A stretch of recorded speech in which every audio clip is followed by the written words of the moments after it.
Yeah. Can I interrupt just for a second? Oh yeah, we're just chatting. No, it's been fascinating. Can you just again, who was the person in your book that you're both referring to? What was the person's name again? Oh, his name is John Fabian Witt, W-I-T-T. He's at Yale Law School. He wrote a wonderful book on the history of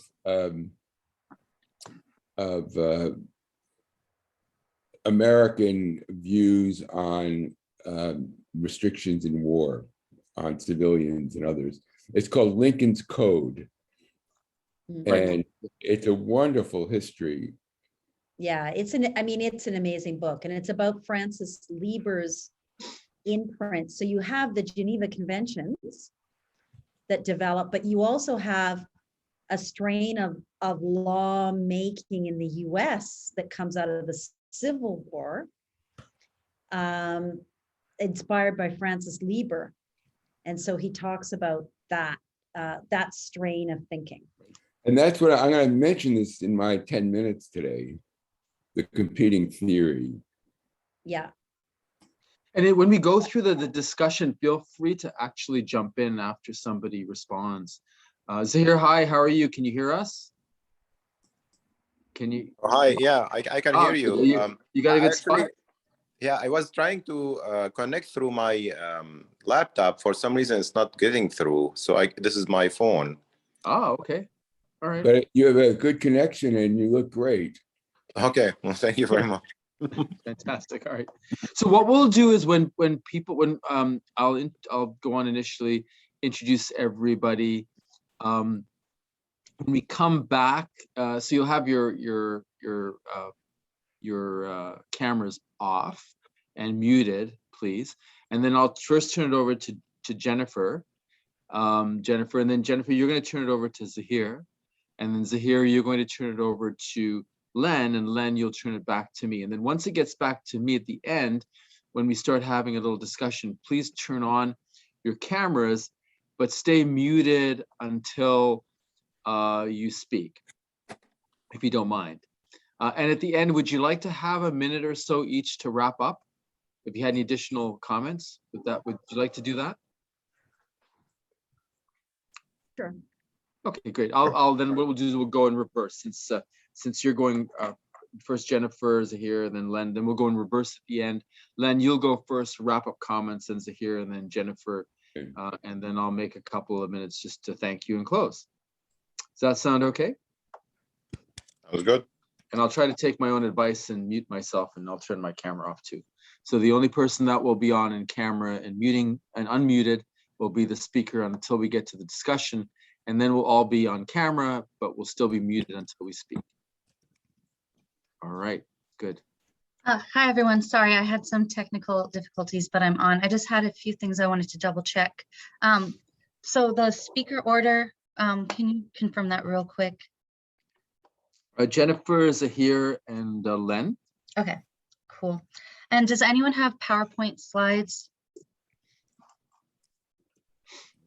Okay. So I think I sent one, yeah. Or a slide or just the images?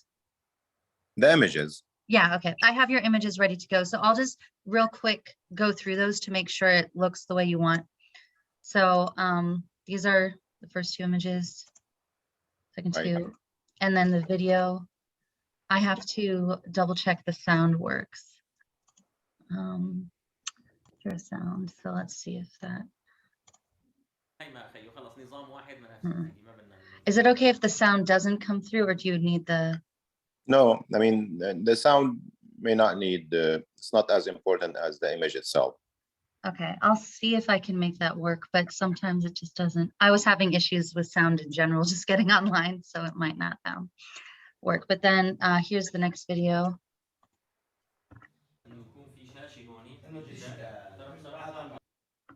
Yeah.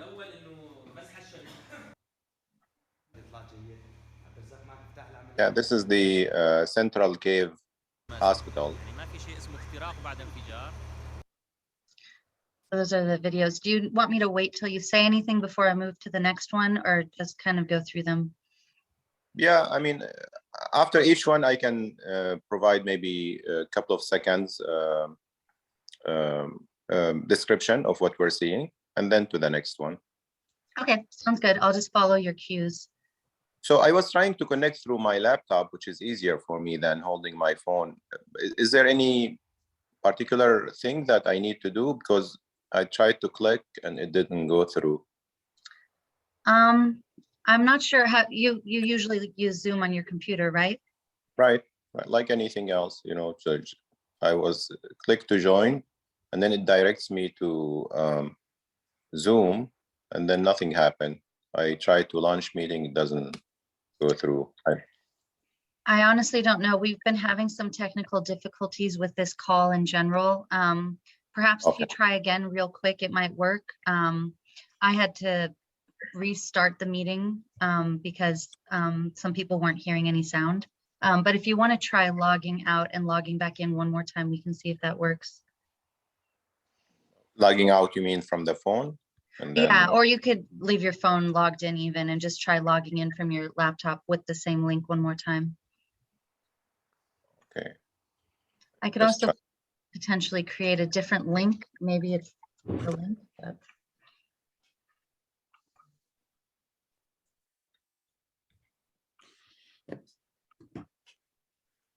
Yeah, it's not going through. I'll send you a different link to your email address. Okay.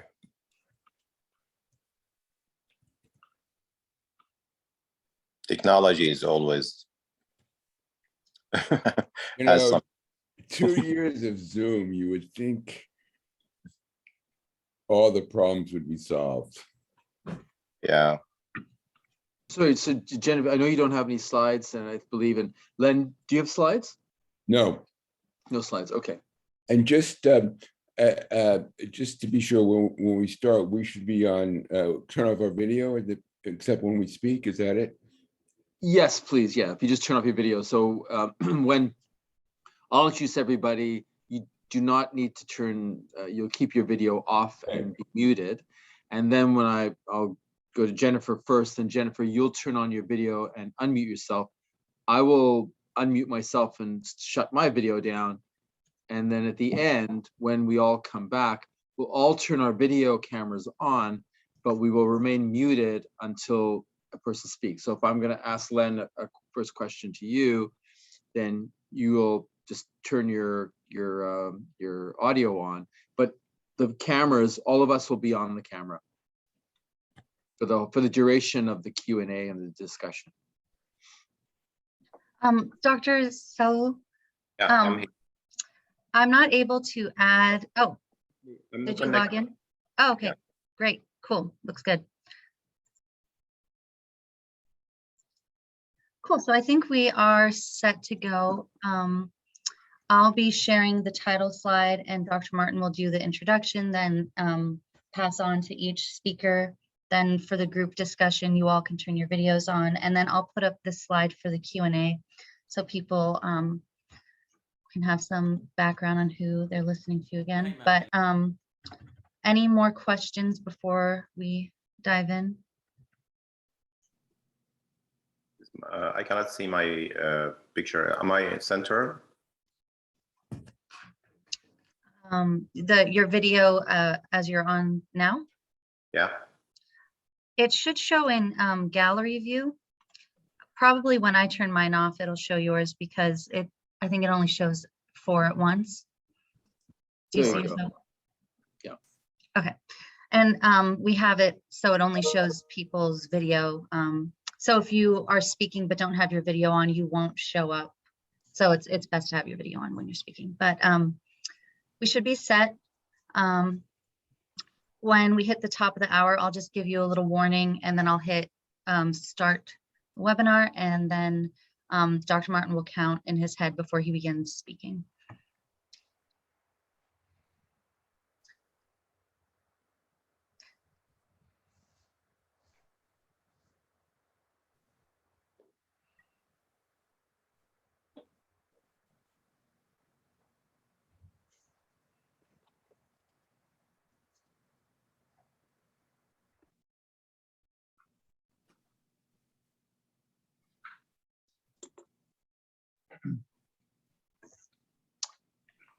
And once Jennifer gives us, she'll count down.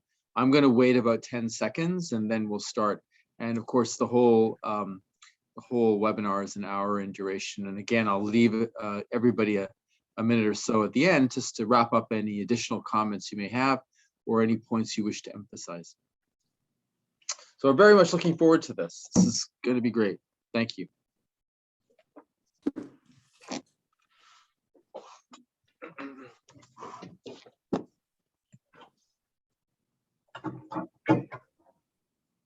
So I turned on my video.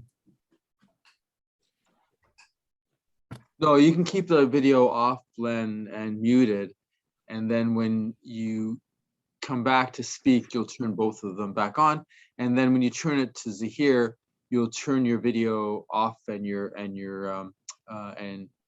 mute yourself, please. And all of us will be doing the same thing. Right, but when I finish, I go back to you. I'll leave my video on, right? Correct. That's exactly right. Yes, because you're correct. And then we'll all turn our videos back on, but we will remain muted until a question is you're responding to a question or you're responding to something else someone else says. So Okay. Jennifer said something and you want to add something, or Zahir will add something, or please feel free to do that. So we'll have a really nice discussion. You'll have a nice discussion amongst yourselves about some of the issues we're talking about. And your prescription of what we need to do is going to be really important. So Well, and thank you so much, Keith, for doing this. Oh no, it's just so important what all of you are doing. And as Zahir knows, as physicians, this is simpatico, right? Zahir, we feel it in our gut, and it tears us apart to see what's happening. And both of you, with your expertise, or all of you with your expertise, are really applying your knowledge to help us help our colleagues and our patients.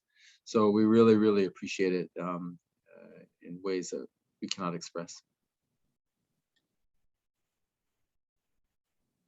Thank you, Keith. For all those people who cannot say anything for where they are or the positions they're in.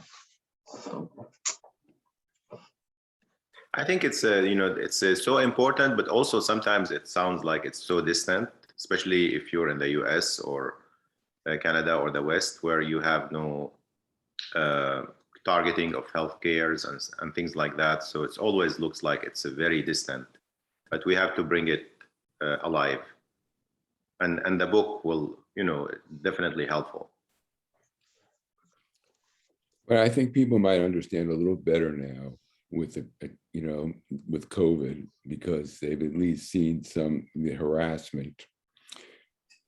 And the scale is so different, but at least they have a sense. Yeah. Oh, good, top of the hour. All right, everyone, I'm going to hit start webinar and we'll launch it.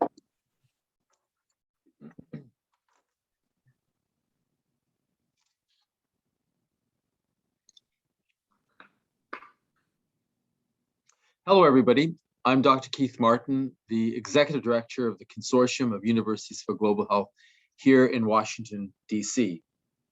Obscene, a grotesque violation against international human rights, a crime against humanity, an appalling violation of the vulnerable. Attacks on healthcare workers and facilities has become an unbelievably tragic and more common facet of modern armed conflict. Bombed, looted, and razed to the ground, healthcare facilities are not accidental casualties in armed conflict, they are deliberate targets. Similarly, healthcare workers who fight heroically to save the lives of their patients are targeted in modern warfare, tortured, murdered, disappeared.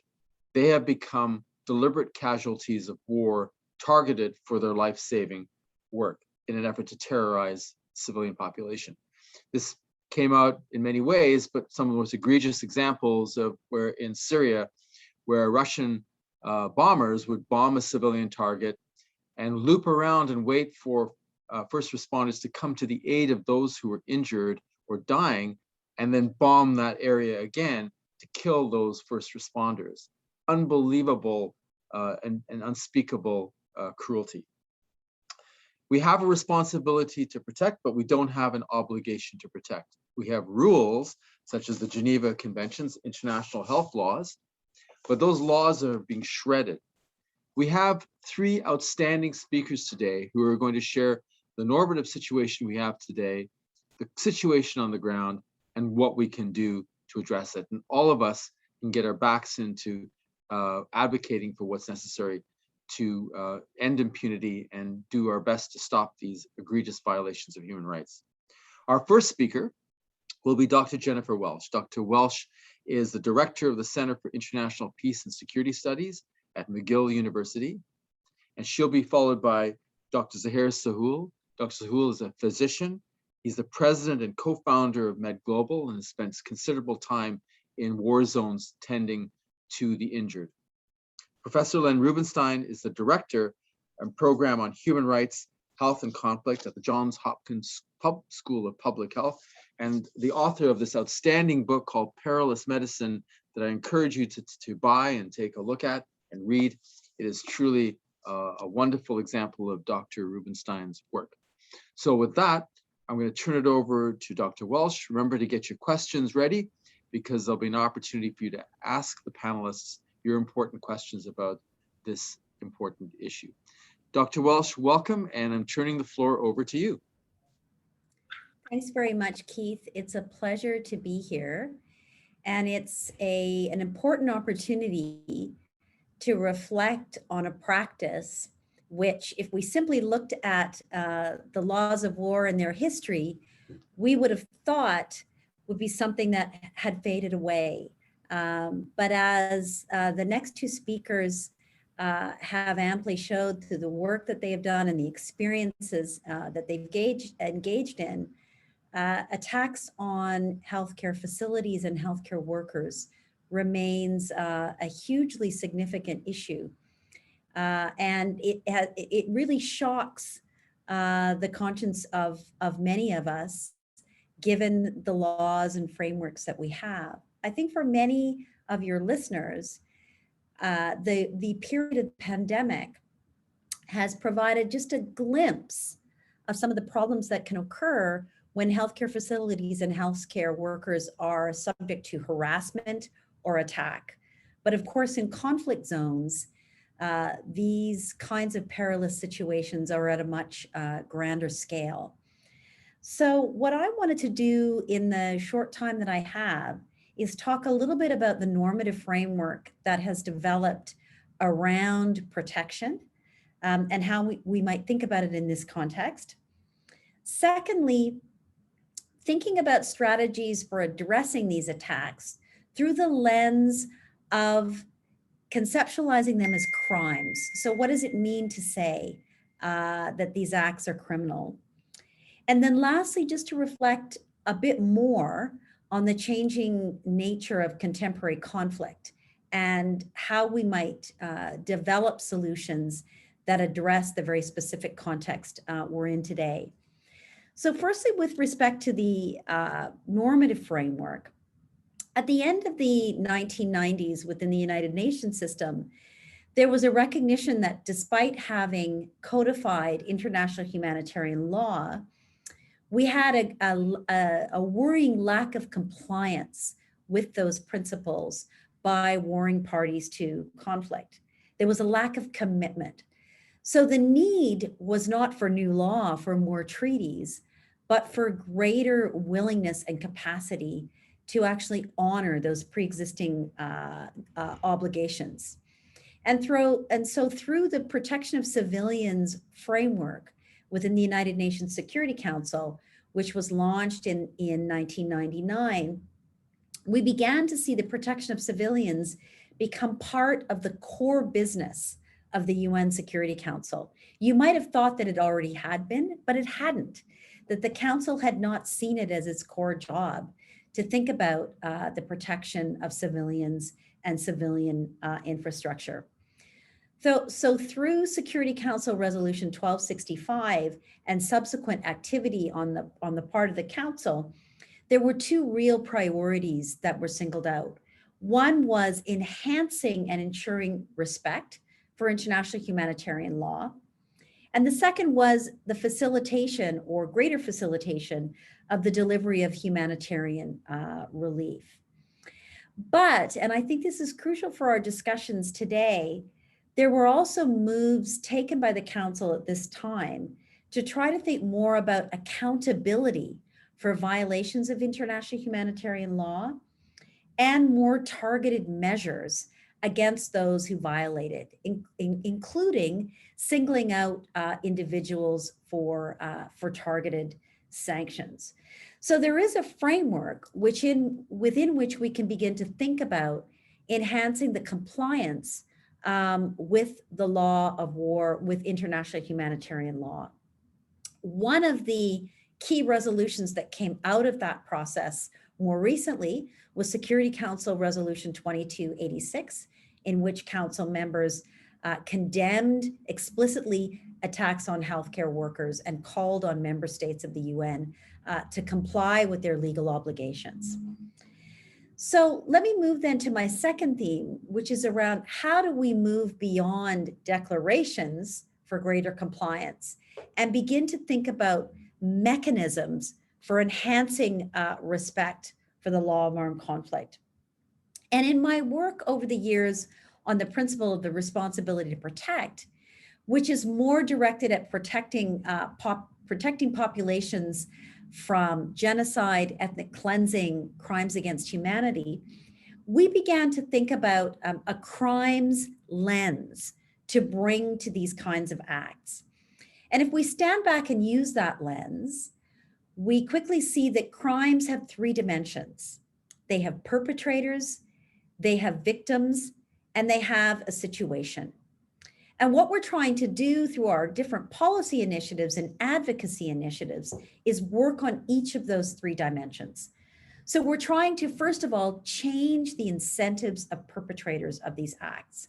How do we make it harder for them to do what they feel they are incentivized to do, which is in this case, to attack healthcare facilities or attack healthcare workers? Can we deny them the means to do so? Can we change the incentives that seem to be pushing towards them doing so? Secondly, how do we make victims less vulnerable? How do we protect healthcare facilities and healthcare workers more effectively? And then thirdly, how do we change the permissiveness of the crime situation? And I think here, there are two things that are particularly important. Strengthening our commitment to norms that protect healthcare facilities and healthcare workers, but also operationalizing those norms in military training and doctrine. So really drilling down to where norms take on a life, which is in the actual behavior of military establishments. So I would recommend that we use that crimes lens to think about the ways in which we can push at improved compliance with international humanitarian law. So let me move lastly to this question of the changing nature of conflict today and how it is working against the protection of healthcare and healthcare facilities. Firstly, we know that urban warfare has become more pronounced. It's always been with us, but we're seeing increasingly that the battlefield is shifting to urban spaces. And this creates particular difficulties for healthcare infrastructure. Secondly, we're seeing conflicts carried out through proxy warfare, where we have powerful states, in many cases, Western states, fighting through other actors, and where they have a responsibility to ensure respect for international humanitarian law by their proxies, by those that they are supporting. And then lastly, of course, we have a proliferation, but also fragmentation of non-state armed groups in contemporary conflict. And so when we are thinking about inculcating norms of restraint and compliance, we have to be willing to and able to engage with those non-state armed groups. I think when we look at this policy agenda today, we need to be focused very much on these three facets of contemporary conflict. Firstly, we have to address some of the, and I'm going to go in reverse order here and start with non-state armed groups. Firstly, we have to decrease the stigma and the barriers around engagement with these groups that currently exists, partly as a result of the counterterrorism agenda. And here I want to make a shout out to the organizations Geneva Call and Fighting for Humanity, who are trying to work very pragmatically with non-state armed groups in conflicts around the world to activate their own norms and speak to the ways in which they can begin to operationalize restraint in some of their conduct to protect healthcare workers and healthcare facilities. Secondly, we need to call out powerful Western countries who are engaging in proxy conflict and remind them of their responsibilities under IHL to restrain the conduct of their partners. This is something each of us can do in our domestic societies. And then lastly, we need to build up more guardrails that can protect healthcare workers and healthcare facilities in urban settings. And here I want to highlight in closing an initiative that I think is really important that we can all get behind. And that is the initiative that was launched in 2018 and given real life at the Conference on Urban Warfare in Vienna in 2019 on explosive weapons in populated areas. This initiative is really designed not to eliminate these weapons, which we know that warring parties can use and have used. And I'm talking here about artillery shells, missiles, rocket warheads, mortars, aircraft bombs. These are all weapons that, according to the laws of war, can be used, but they have to be used according to certain principles. And so what the initiative on explosive weapons in populated areas is trying to do is to minimize their use in those contexts in which populations are congregated and contexts where we have denser populations. And secondly, to challenge states and also non-state actors to develop operational policy to minimize the devastating impact of these weapons.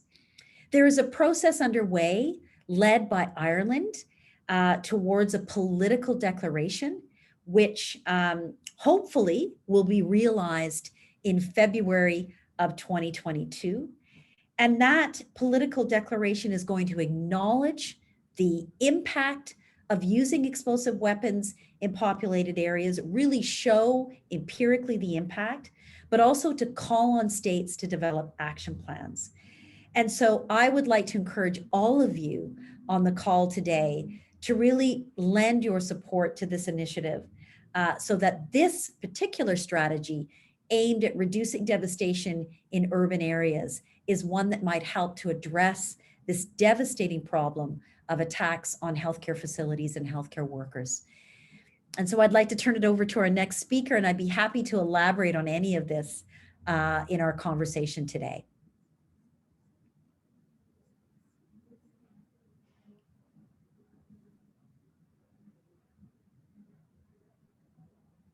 Thank you, Jennifer, for the very nice presentation that sets probably the tone for my presentation, which is focused on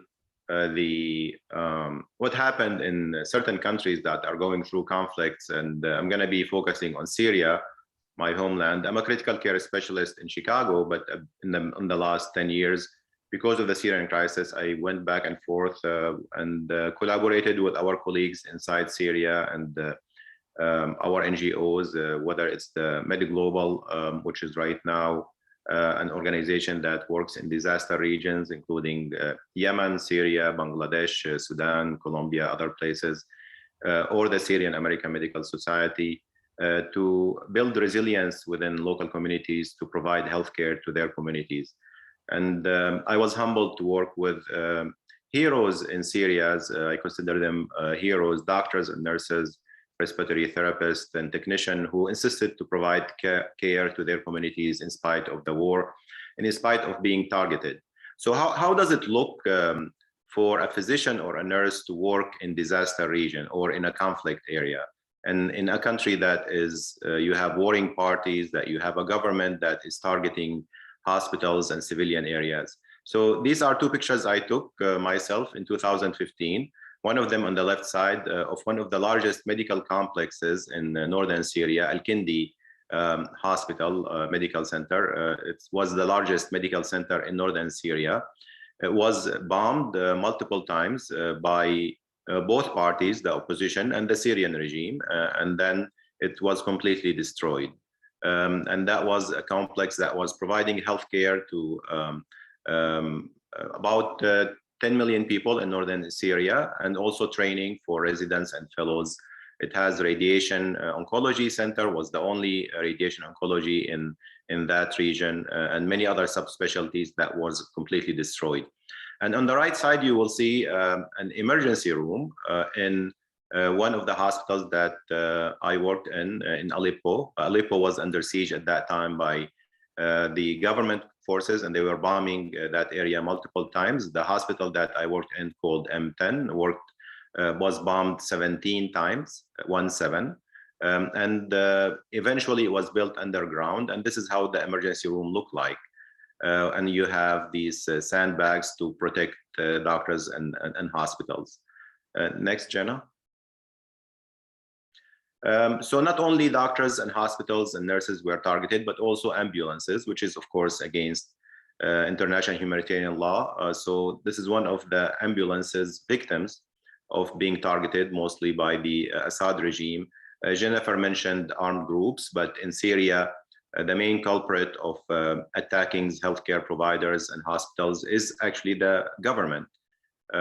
Initially, they started by targeting doctors and nurses who provided healthcare to the injured demonstrators in the early peaceful phase of the conflict, where you have demonstrators calling for democracy and freedom.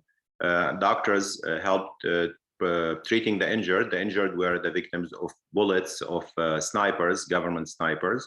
And these doctors who were treating the victims were taken by security, were tortured.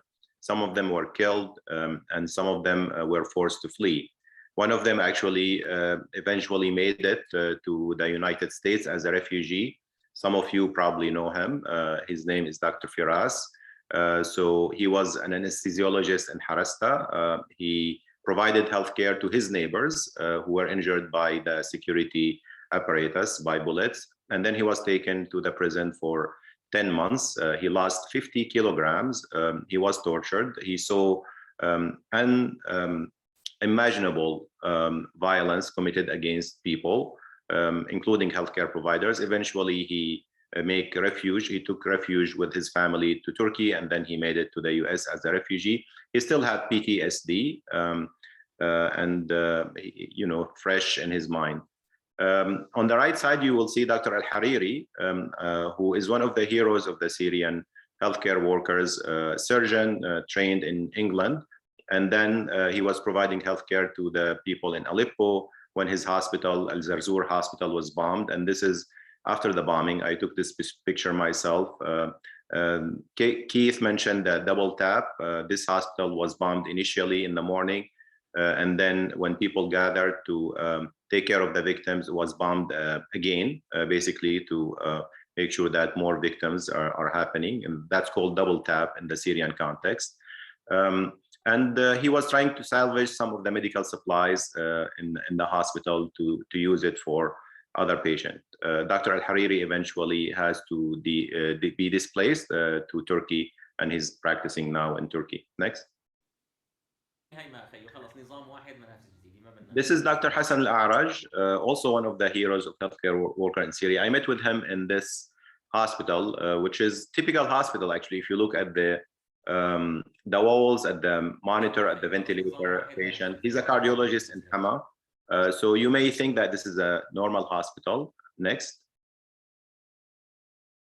And this is the record of the hospital. In Arabic, it's called Mashfa al-Maghara al-Markazi. And the translation is the Central Cave Hospital of Syria. Next.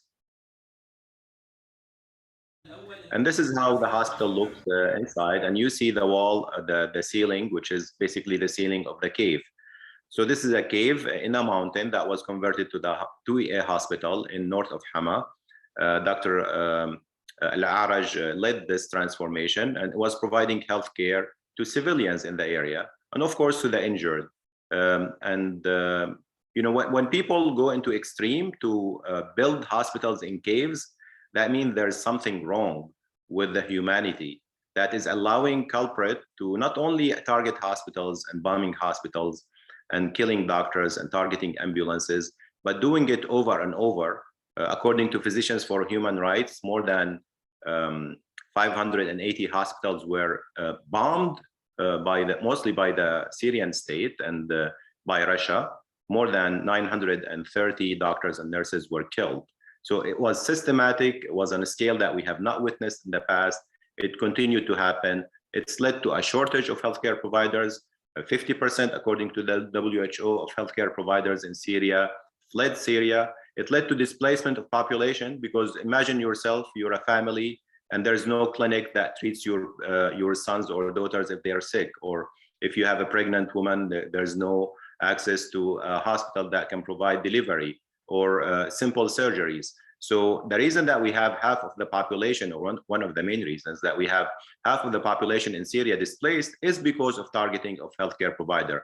It's very clear in the mind of Syrians, but it's not very clear in the mind of geopolitical forces and the international community that you have 14 million people displaced, and we think that it's related to just bombs and missiles. Bombs and missiles will not displace people, but if you bomb hospitals and target clinics and you deprive the local communities from healthcare, then they will leave. Next. And this is the hospital, the Central Cave Hospital from the inside. Syrians are picky about marbles, so even though the ceiling reflects the cave, but actually the walls and the floor were marbles. Next. And eventually, unfortunately, this is the hospital from the outside, was bombed, and Dr. Hassan Al-A'raj that you've seen in the third picture, the cardiologist from Hama, was killed by a heat-seeking missile, Russian heat-seeking missile, while he was leaving the hospital. One of the doctors in Syria, Dr. Ali Ad-Darwish, was in Latamni, north of Hama, operating on a patient. He's an orthopedic surgeon. And while he was operating on the patient, the area and the hospital was bombed with not a conventional weapon, but with chlorine bomb, which is one of the chemical weapons used in Syria frequently by the Syrian regime. Dr. Ali Ad-Darwish insisted to complete the surgery, and he inhaled large amount of chlorine. Eventually, he died right after he operated. So these people are heroes. They insisted to provide healthcare to their communities. The scale that we've witnessed in is unprecedented. The violation of international norms is unprecedented. It led to displacement of population. It led to shortage of doctors. It led to lower access of healthcare. It led to shortage of doctors and nurses much needed during the COVID pandemic, and it continued to happen. So this is something that requires attention. And the reason that the Syrian state and Russia continue to do that is because of lack of accountability. I don't think that you can shame countries that bomb hospitals and kill doctors and nurses, or countries that support them. You cannot shame them. And you cannot tell them that the norms are like this, please follow the norms. But unless they are held accountable, these things will continue and will get worse in the future. One of the solutions, some of the solutions that maybe can be provided is working on this anti-terrorism law. I agree with Jennifer that this is something that every authoritarian regime has embraced. It started from the US and it was embraced by all authoritarian regime. And the excuse that they say when they bomb hospitals and kill doctors, that these are terrorists. So what we started after 9/11 actually had huge consequences on how these authoritarian regimes deal with their own population. The other issue is, of course, accountability. This is something that we need to work on. Without accountability, these human rights violations and crimes against humanities and war crimes will continue. The United Nations Security Council system is flawed. So as long as you have one or two states who protect certain regimes and not allow the Security Council to refer certain people to International Criminal Court, then these violations will continue. Some of the solutions that were tried in Syria, deconfliction, which is basically letting everyone knows that these are hospitals, providing the GPS coordinates of the hospitals to the members of the United Nations Security Council, hoping that this will prevent attacks on these clinics and centers, but that did not prevent Russia from attacking hospitals that they were deconflicted in Syria. I think the international medical community should pay attention to this. Organization like CUGH can play a leading role, American Public Health Association. It should be incorporated in the curriculum of medical schools so that medical students and doctors and experts in global health understand that this is happening in the 21st century and that you have communities that are building hospitals in caves. So instead of progressing to the future and providing more protection to doctors and nurses, we are going backward. So these are my comments, and I hope that we will have a good discussion after the presentation of my dear friend, Len Rubenstein. I read his book. I recommend it to everyone. It'll give you more details about the context and of this problem, and he will give you more information. Len? Thank you, Zahir, and thank you to Keith and CUGH for this discussion. I'm especially gratified because I think, as many of you know, the problem of violence against healthcare has not been a central priority for the global health agenda. And that should be surprising, since concerns about universal health coverage and building of health systems, while so important, doesn't take into account the destruction of those very systems. And that's what we see in these conflicts, because not only the war, but because of the targeting and indiscriminate violence against healthcare. Just to give you a sense of the scale and scope of this problem, between 2016 and 2020, that 5-year period, there were more than 4,000 individually documented attacks on healthcare. In the course of those attacks, to put it in the simplest kind of non-epidemiological terms, every other day, a health facility was damaged or destroyed in conflict, and every third day, a health worker was killed. And that doesn't include injuries and kidnappings of health workers. So we see this is a massive problem. It leads to destruction because health workers flee, and systems lose the capacity to provide care for years after the war has ended.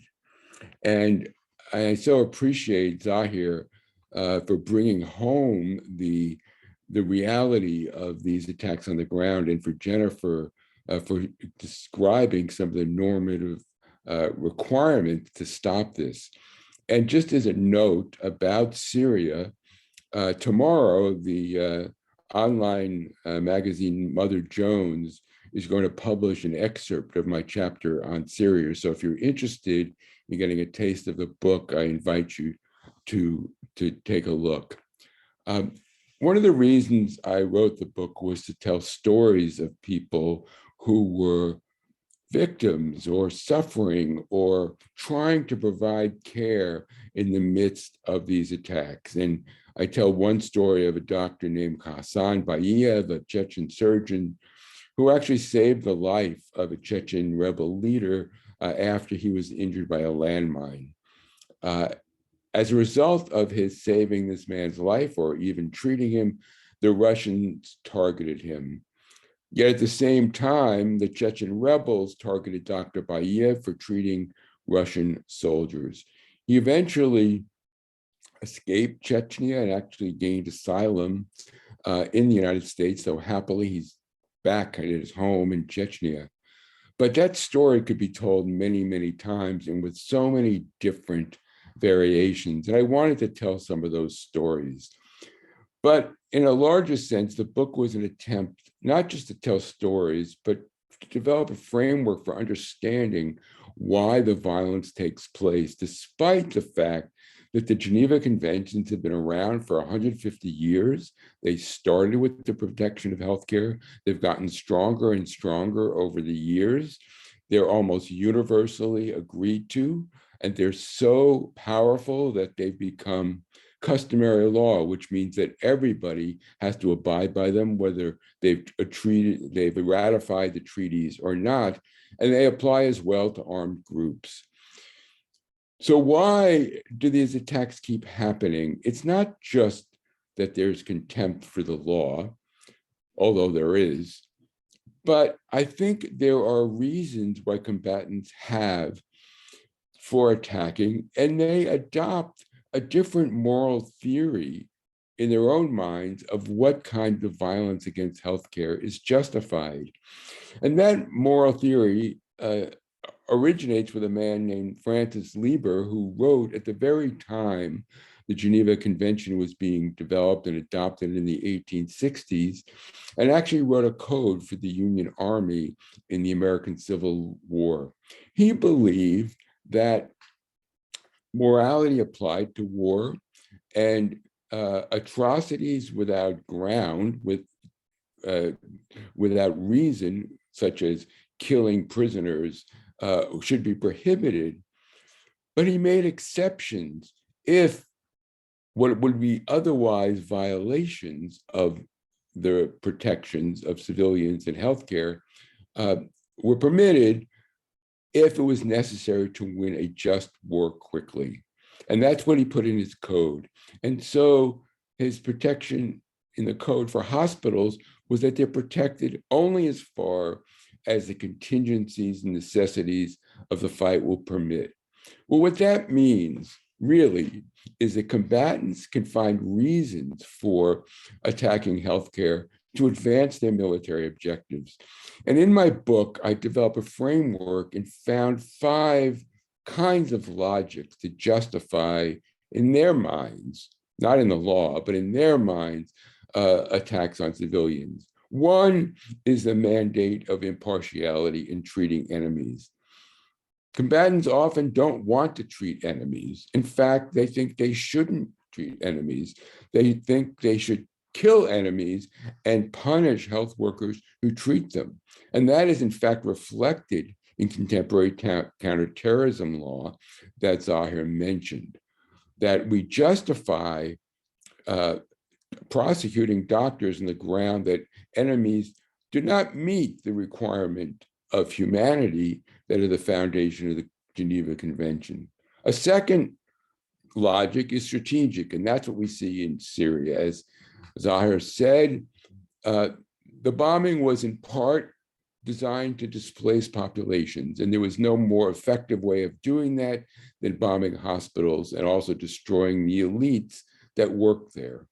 A third logic is tactical, simply finding a convenient place to store weapons. We've seen that with Hamas.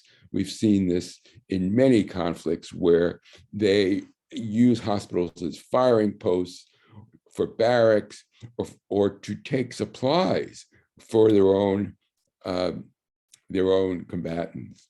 A fourth reason doesn't involve targeted violence, but resistance to the idea that's been incorporated in the Geneva Conventions to take precautions against harming healthcare through the principle, for example, that you must distinguish between hospitals and other civilian objects and military objects.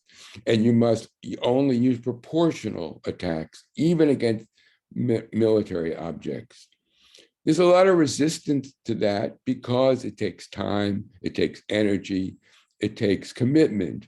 And what we've seen in places like the Saudi war on Yemen is that They completely disregarded these requirements because it just took too much work. And for years, the bombing went on, destroying dozens and dozens of hospitals.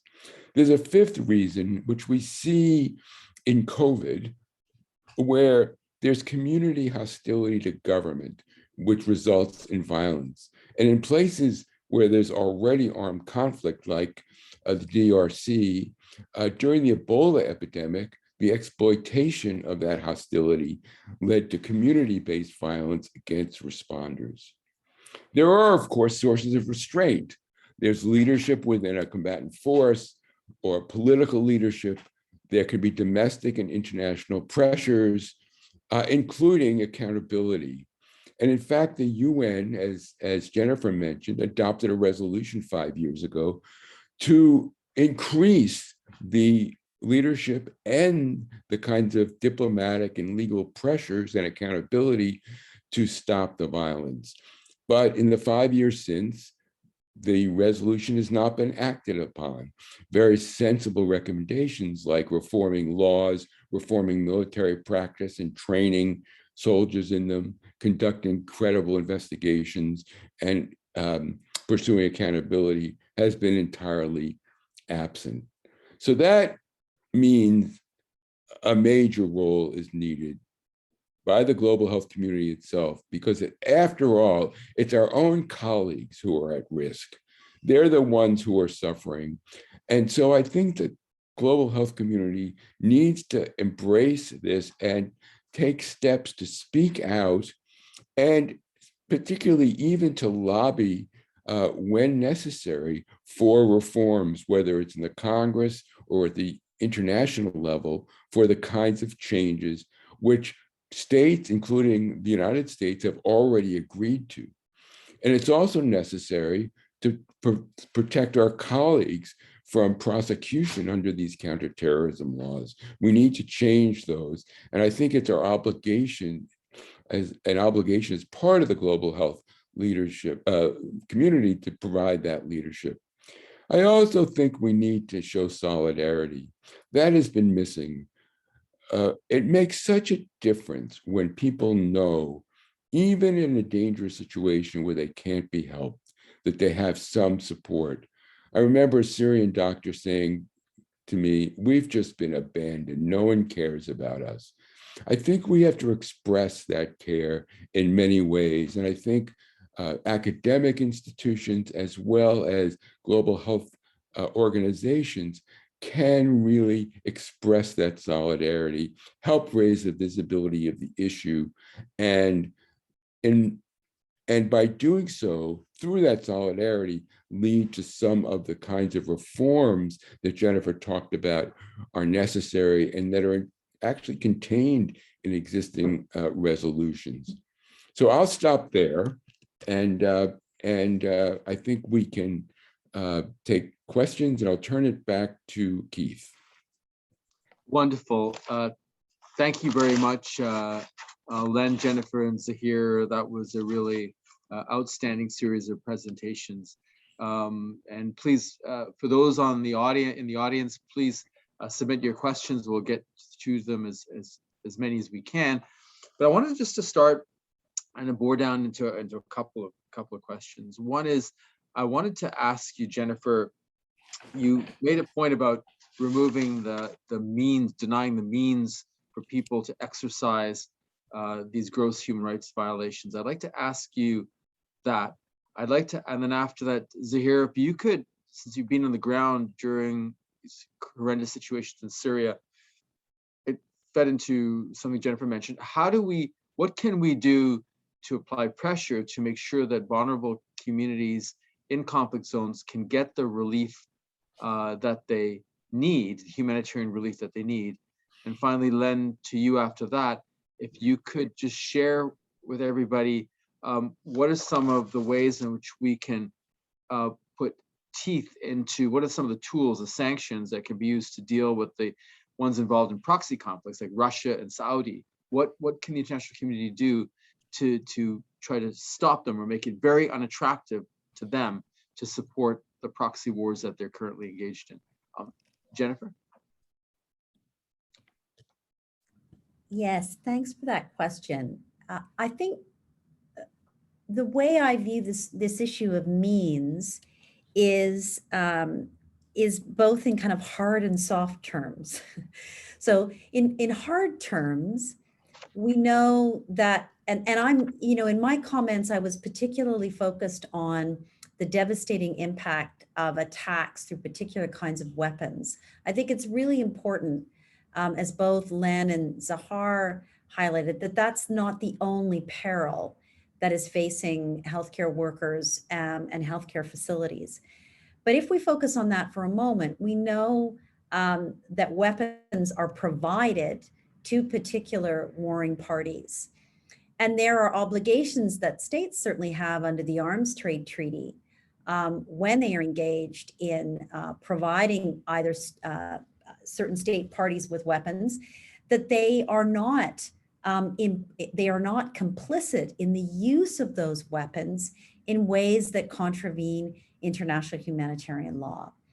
So it's really about exercising pressure and leverage and indeed conditionality in the provision of those means. Again, I want to stress that those weapons are not banned outright, but they have to be used in compliance with the laws of war, and they should be minimized in a more tactical sense in areas where there is dense population. So I think that's one way. But also, Len's book talks about the logics behind these attacks.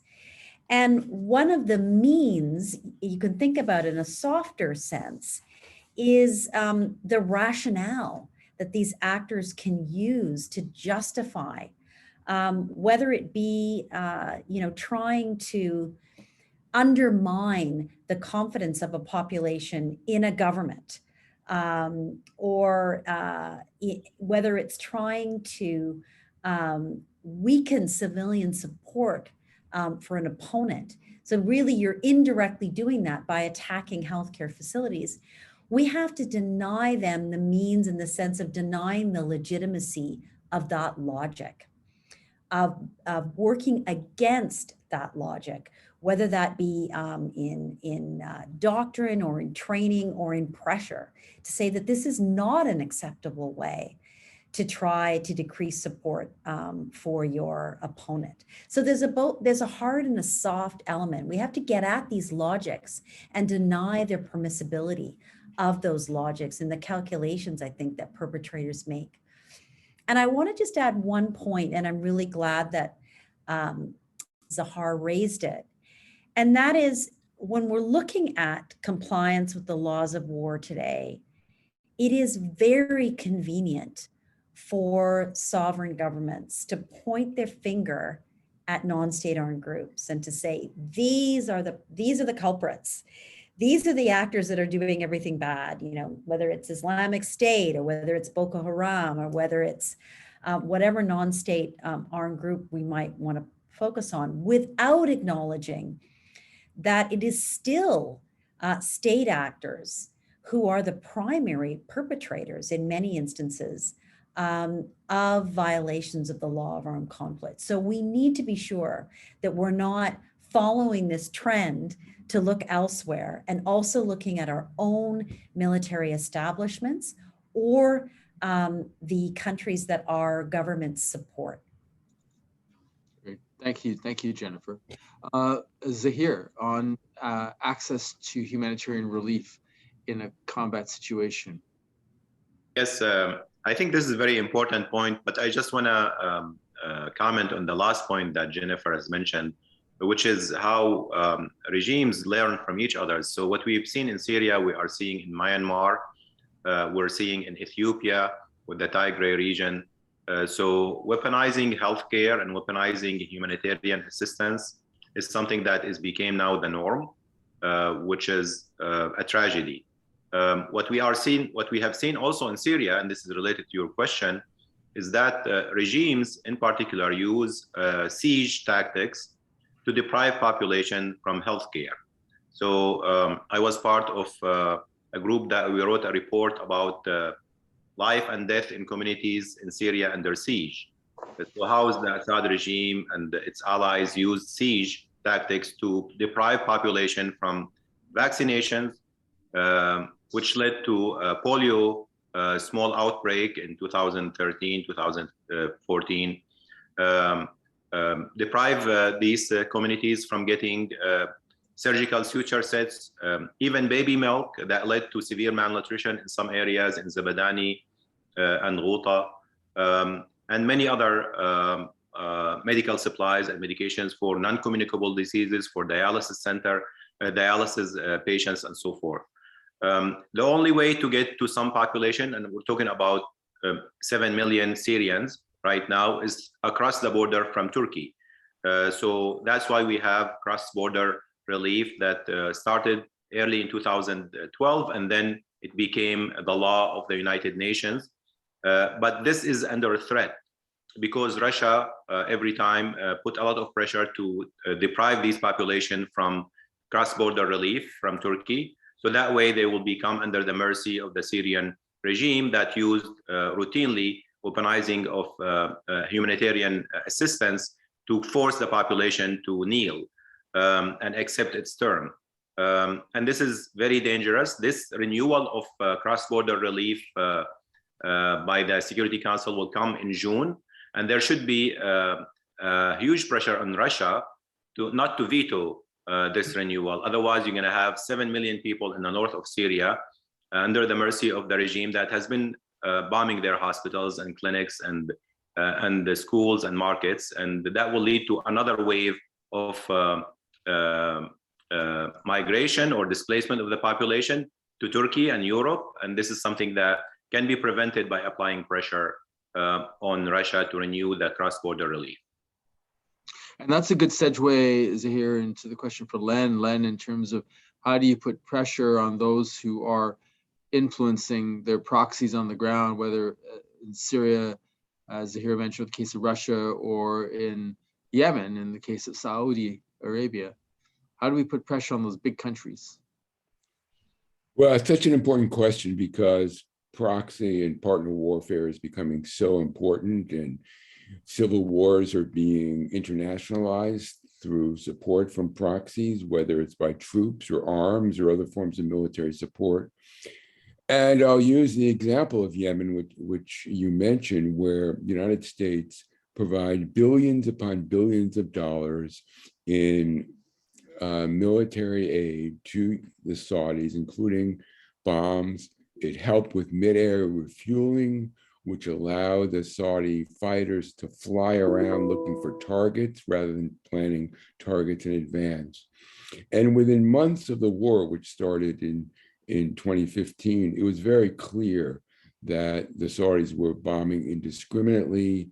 And within a very short amount of time, people started talking about war crimes, and UN agencies said these may well be war crimes. And later on, they said correctly that their supporters, including the leading one, the United States, as well as Great Britain, were enabling these attacks and should be accountable.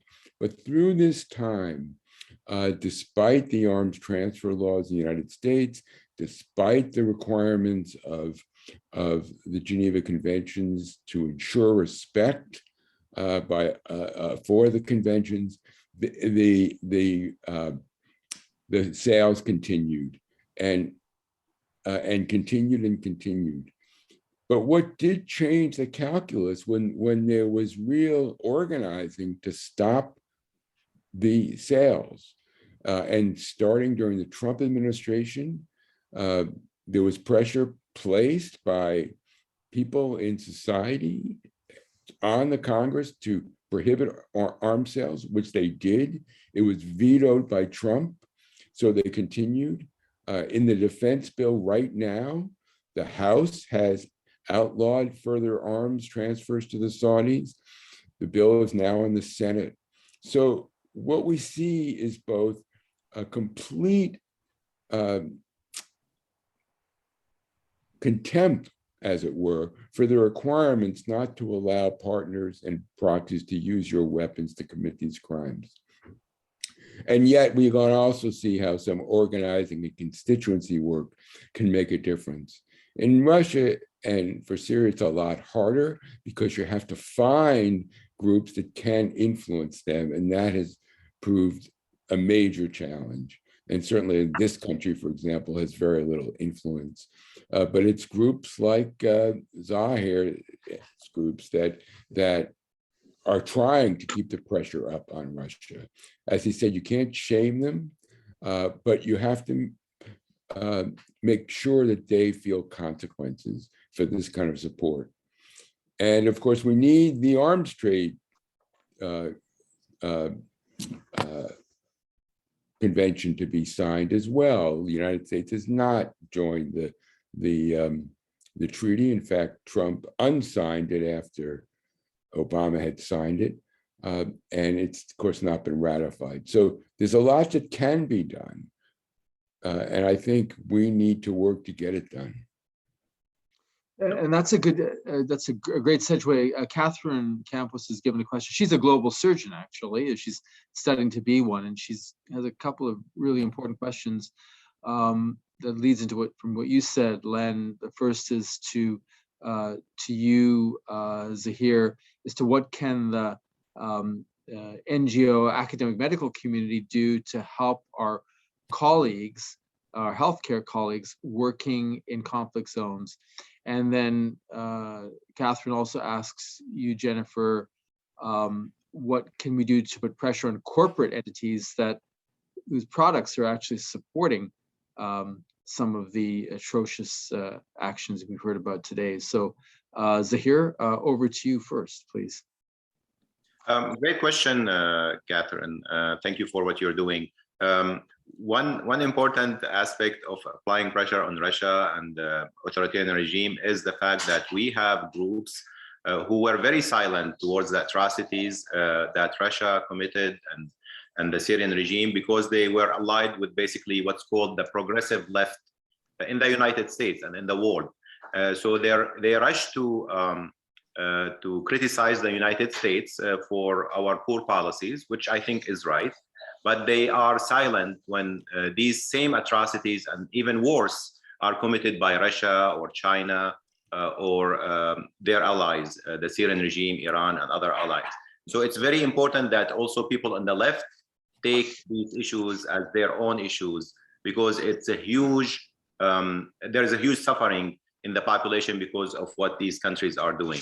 To answer your question, Catherine, doctors and nurses in Syria, as Len mentioned, like the community to pay attention to what's happening to them. So inviting speakers from Syria about their ordeals, how they survived the bombing, how they built hospitals and communities and strengthened their communities in spite of the conflict is important.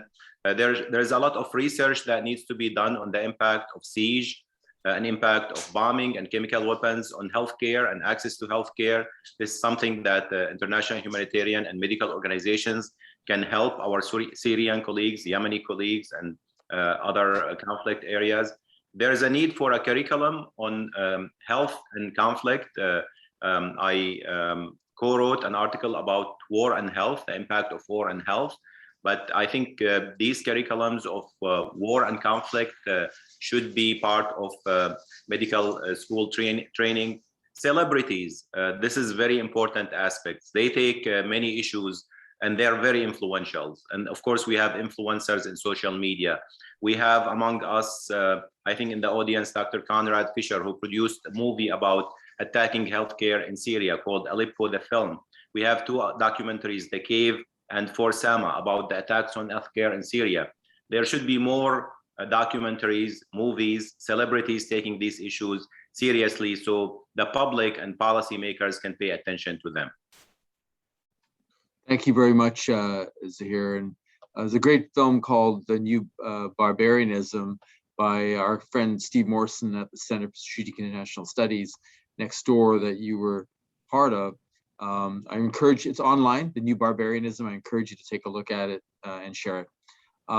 Please, Jennifer, if you could respond. Yeah, I mean, I think it's an interesting question about the corporate entities. I think that Businesses have been increasingly held to account for their human rights violations globally, particularly resource companies. There are analogous things that we can do in terms of those corporations that are providing either inputs or hardware that are being used in ways that contribute to these attacks. And it can either be by shining a spotlight on those with forms of protest, but also, I'm a firm believer that although it's going to sound like a stretch, a lot of our investment decisions as around the world are currently affecting what companies are doing on climate change, and to the degree that we can also think about the resources that these companies rely on, we have to use what levers that we have. There's also a question, Keith, in the Q&A that I wanted to quickly address from Yaslina about how we get combatants to follow conventions and laws when they may have different ideologies from ours. IHL is a body of law that represents humanitarian principles that are widely shared regardless of ideology.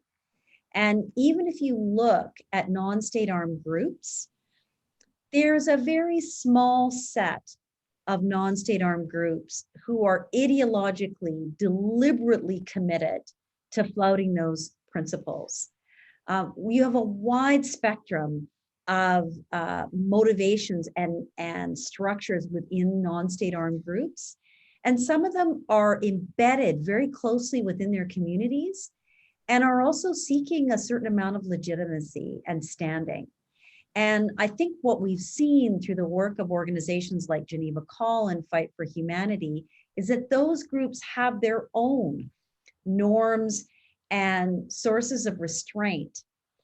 They may not at first glance look exactly like the commitment to IHL, but they can be drawn upon in order to encourage restraint. So I think we have to resist tarring them all with the same brush. And we have to remember that those humanitarian values are actually quite widely shared. There is, of course, a degree to which IHL draws on notions of human rights, which today we might argue have become, very ideologically divisive in some parts of the world, but IHL is older than a lot of the human rights treaties that we have. And the consensus, I think, is broader, and we need to remember that. Great. Thank you very much, Jennifer and Zahir. And we're coming to the top of the hour, and I'm going to give each of our wonderful speakers a chance to wrap up and give some final comments. And Len, again, we really encourage, as Zahir said, to please take a look at Perilous Medicine from Professor Rubenstein. Excellent, excellent book. Len, please, if you have final comments, please go first, and then Zahir will be second, and Jennifer will close. Please. Sure. Thanks. One, I think the academic community needs to know is there needs to be much more research here. That's not going to change the world in the short term, but there's been a tremendous shortage of that research, and that would be very helpful. The more research we have, the more visibility the issue has, the more it can affect policy. But in terms of what can be done, I saw a chapter, I saw a question in the chat about the situation now in Myanmar, which is terrible. And I have a chapter in my book on Myanmar from 10 years ago. But here we have hundreds of health workers being arrested and hospitals being occupied by military forces. It's a very difficult situation because there are very few sources of international pressure on the junta. But I think that what we can do all is at least tell these people, these health workers, that we're thinking of them, we support them, we will let our government know that we care, we will let their government know that we care, and they should not be mistreated in the way they are. And that's a place to start. And there's so many policy influences we can have, but I think that support is a great place to begin.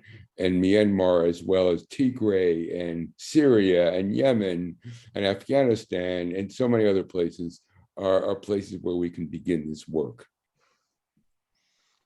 Thank you very much, Len. Very powerful words. Zahir, please. And I encourage people to check out Zahir's nonprofit, Med Global, an excellent organization saving lives around the world. Please, Zahir. Thank you, Keith. Thank you, Len and Jennifer.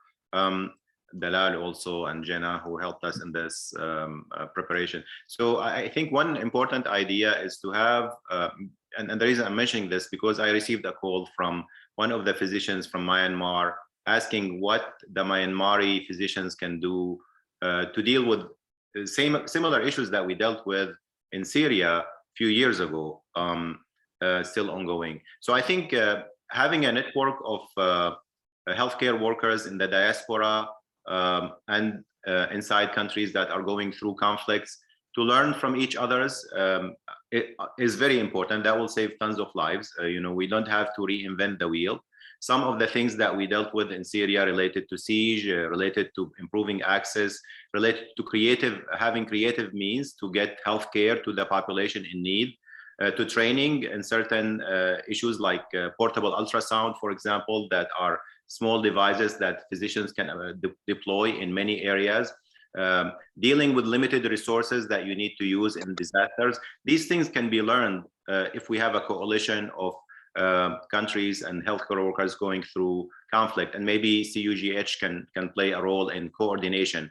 So that's one important area. We're trying to start a critical care specialty in Syria. So for organizations that are interested in this is an important specialty that started in the United States maybe 30, 40 years ago, but some countries do not have that specialty, medical specialty, and it's very relevant to conflict. So if anyone would like to collaborate in providing, starting critical care specialty in Syria and other disaster regions, then this is something I think meaningful, will reduce risk in disaster regions, and it's sustainable, has sustainable impact in these regions. Wonderful. Thank you very much. Thank you so much, Zahir. Jennifer, please. Yeah, I'll just be very quick. I think the last comment I would make is that I would encourage us all to remember the importance of accountability, but also remember that accountability can sometimes be very slow. It can sometimes take years, but it is still worth it. Justice delayed is still justice.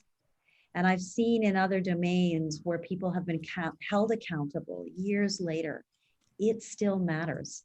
It matters for victims, and it matters in building up a culture where these acts are no longer seen as the right and efficient way. I mean, Len's notion that this is sometimes done because it's quickly thought of as the most efficient.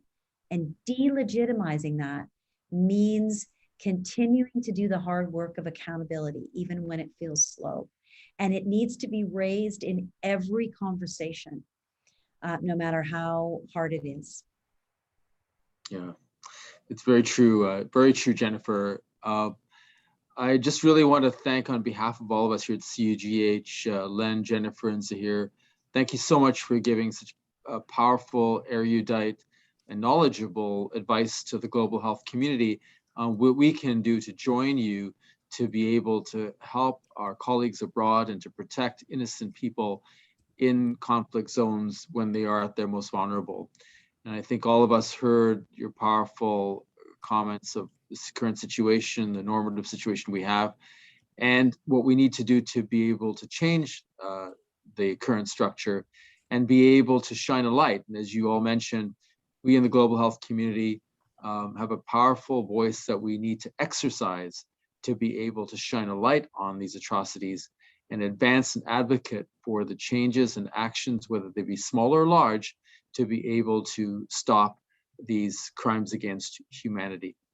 I'd like to thank all of you for joining us today. I'd like to thank Jenna and Dalal and Julia in my office, who do a wonderful job of putting these on. This will be at cugh.org in the next week, this recording.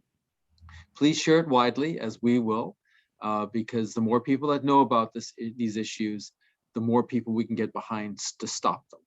And we need to all put our backs into doing our best to stop these atrocities. So thank you for joining us. stay safe, and remember to come to cugh2022.org and join us at our conference next March, where you'll hear fantastic presentations like this as we pursue healthy people, healthy planet, and social justice.